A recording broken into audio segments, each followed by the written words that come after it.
To Roth or not to Roth? Is that your tax question? What happens when you're young and carefree and stumble upon a simple financial decision like, should I open a traditional IRA or a Roth IRA?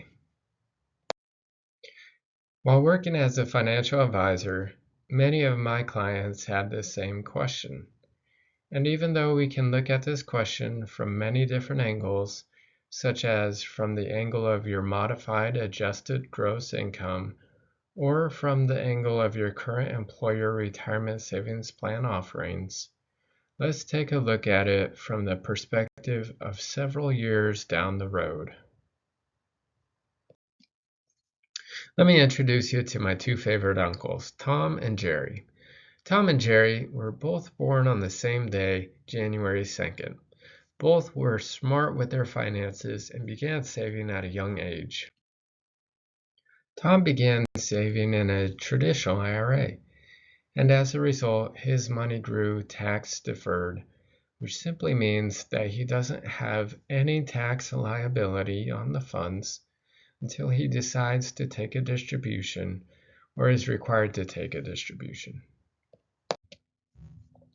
Jerry, on the other hand, decided to begin saving in a Roth IRA, and as a result, he made after-tax contributions, meaning taxes were deducted from the funds before the contribution was made, and the funds will therefore grow tax-free, assuming the holding period requirement is met.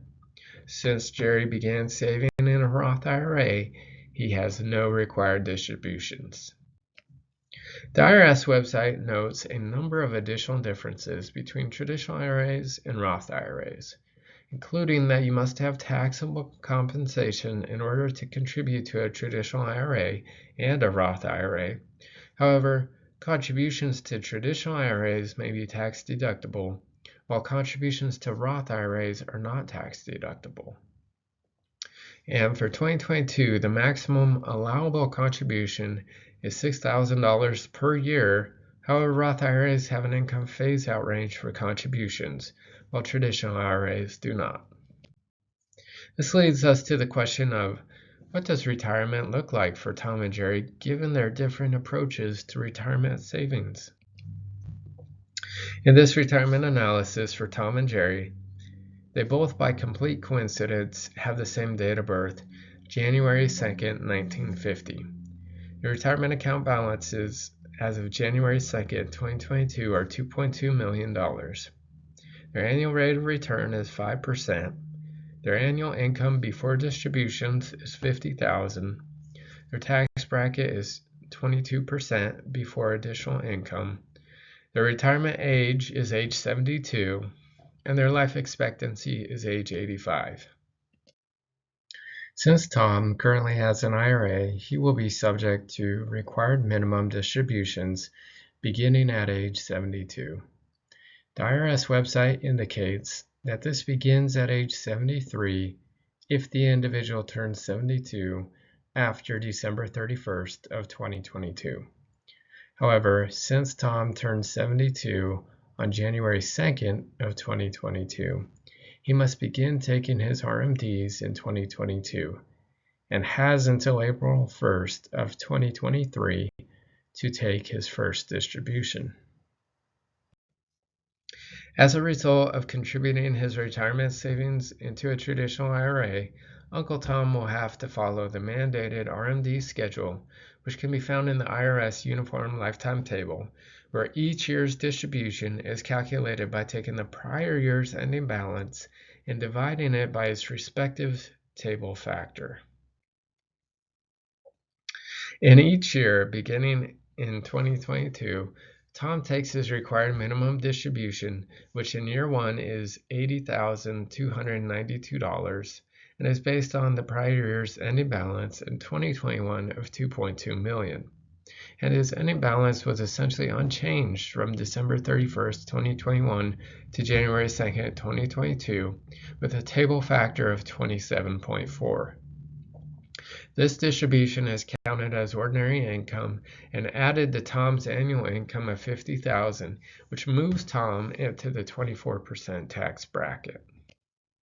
Over the course of 14 years, from age 72 to 85, Tom takes required minimum distributions totaling $1.54 million, and he has a total tax liability over the same time frame as a result of his minimum distributions of $369,792. Jerry, on the other hand, has no required minimum distributions, and as a result is able to keep his funds invested and avoid subsequent distributions with no tax liability on those funds. By keeping his funds invested in a Roth IRA over the course of 14 years, Jerry has a total balance of $4.4 million, while Tom ends up with a balance of $2.2 million. In order for Tom to achieve the same balance as Jerry, due to required minimum distributions, he would need to nearly double his annual rate of return, going from 5% to 9.76%. When choosing to invest in a traditional IRA over a Roth IRA during retirement years, which uncle wins? The uncle that wins is Uncle Sam. So keep in mind the impact of distributions and taxes on retirement savings. In addition to these results, it is important to note that this analysis controls for income, retirement age, date of birth, annual rate of return, and life expectancy, and only analyzes the period known as the wealth distribution phase of retirement. Further review should be considered in order to determine the effects of tax liabilities on tax-deductible contributions made into a traditional IRA, as well as the effects of tax liabilities incurred on funds contributed to a Roth IRA before the contribution was made. These factors would take place during the wealth accumulation phase and would be important considerations in any retirement plan. It is also important to note that not all retirement savers will have the option of investing or making full contributions to a Roth IRA. And not all retirement savers will have the option of making a fully tax-deductible contribution to a traditional IRA. These, along with other factors, will be important considerations in the planning process.